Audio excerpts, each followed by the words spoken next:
오늘 제일 먼저 여기 도착을 했어요. 저 방명록에도 제일 먼저 제가 제 이름을 기입을 했고, 사실 좀 늦게 오려고 그랬는데 우리 위원장님께서 아침 코트부터 오라고 그래가지고 제가 왔습니다. 아주 지금 선생님한테 피곤하네요. 예, 감사합니다. 저는 전공이 중앙아시아 고대사가 제 전공입니다. 그러니까 몽골리아의 성립되었던 유목제국하고 중국 간의 관계사가 제 전공이에요. 그래가지고 흉노부터 시작해가지고 미국까지의 관계사가 전공인데, 사실 유목 인력은 사료가 별로 남지 않았거든요. 그래가지고 한 2000년대까지는 옛날 거를 하고 있고, 그 이후 한 10여 년간은 제가 지금 동시대 연구를 하고 있습니다. 컨템포러리를 하고 있어요. 터키라든지, 그다음에 중앙아시아 쪽에 소위 말하는 리저널 스터디스를 지금 하고 있습니다. 예, 본론으로 들어가세요. 제가 의뢰를 받았을 때 우리 위원장님으로부터 우리 타이틀이 제2차 세계대전 이후에 건국주의와 비교 연구인데, 과연 터키의 케말 파샤하고 이승만 비교가 가능할까? 이것을 놓고 제가 원장님께 고견을 여쭤봤는데, 그래도 하라고 그래가지고 제가 했습니다. 그 이유는 뭐냐면, 사실 시기적으로도 맞지 않는 게 뭐냐면은, 터키 같은 경우는 여러분 잘 아시는 오스만 제국이 제1차 세계전에 패배를 하고 멸망을 하게 되죠. 그 이후에 연합국 세력이 바로 오늘날의 소아시아 반도에 위치한 터키를 날 지배를 하게 됩니다.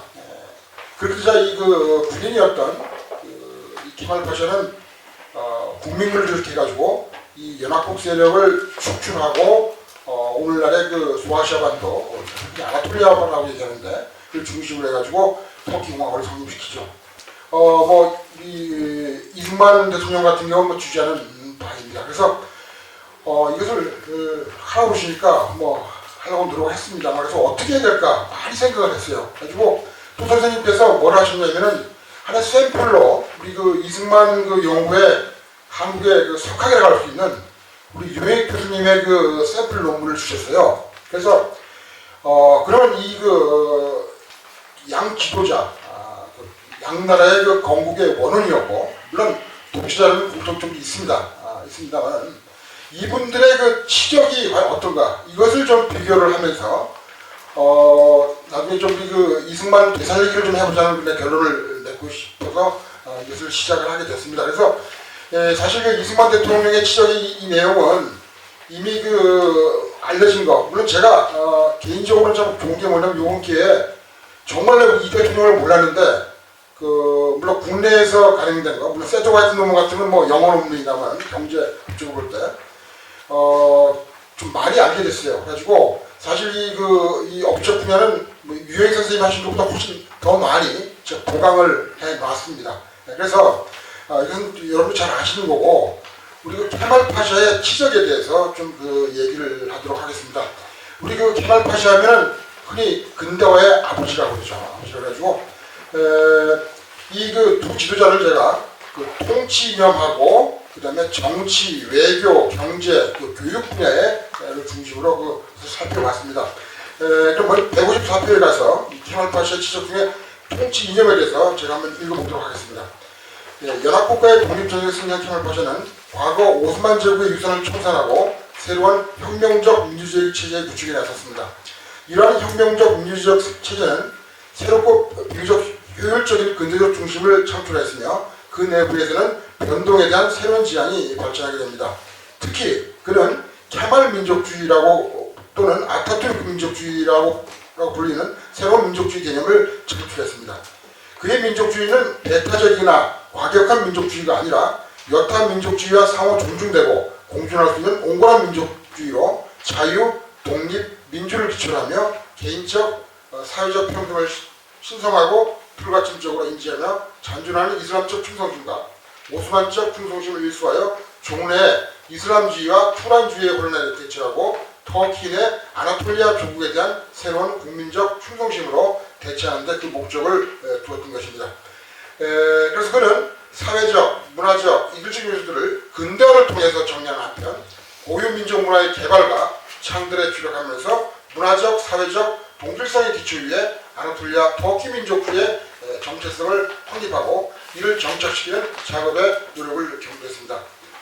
그런 신생 터키 공화국의 정체성의 확립과 정착을 위해 근대화 계획을 단행하고 이를 통하여 조국의 발전을 성취하고자 했는데 그의 전 통치기간은 이런 보수 이슬람주의자들과의 끊임없는 투쟁의 연속이었는데 그의 계획은 보수 세력의 반발을 가져오고 보수 세력의 반발은 개혁 세력의 탄압을 가져오는 악순환을 가져오게 됩니다.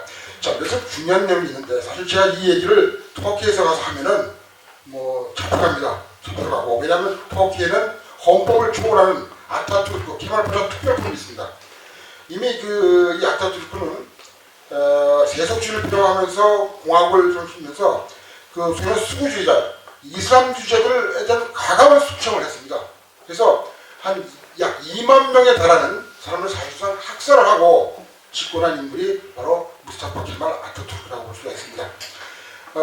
우리 케말 파샤의 통치 이념을 통상 케말주의 혹은 터키어로 아타투르크라고 부르고 있습니다.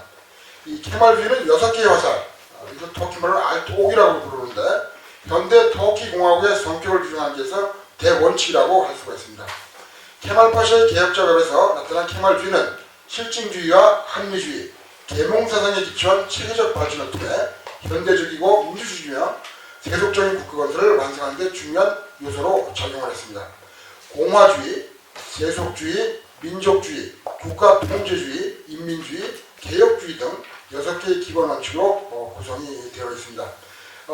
케말 파샤는 이상의 6개의 기본 원칙을 통치 이유라고 표현하면서 일련의 근대화 계획을 단행해 나갔고 1931년 당시 집권당인 공화인민당의 기본 정강으로 채택되었으며 1937년 헌법 개정으로 국가의 기본 정책 정강이 되었습니다.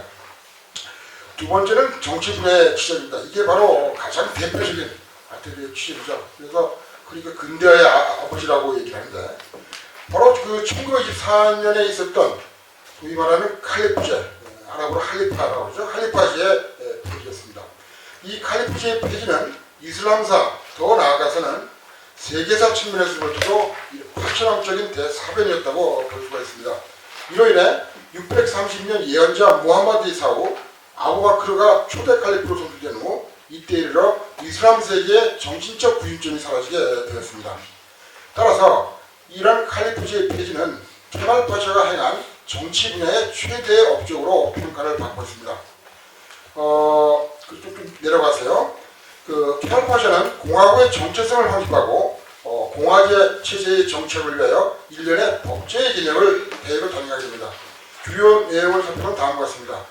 일부 다체제의 폐지, 혼인 및 이혼의 법제화, 이슬람력 대신 태양력의 사용, 또 오스만 제국기 시민법인 메들레와 상법인 샤리아 대신에 공화국 민법, 그 다음에 상법, 또 형법의 제정 등을 단행했는데 특히 형법 제163조는 종교의 정치적 이용을 금지하고 있습니다.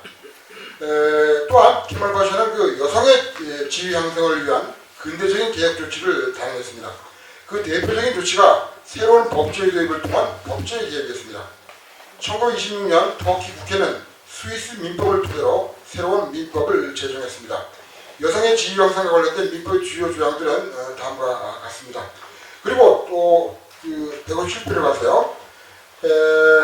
또 케말 파샤는 바로 사실 유럽에서 최초로 여성에게 참정권을 부여하게 됩니다.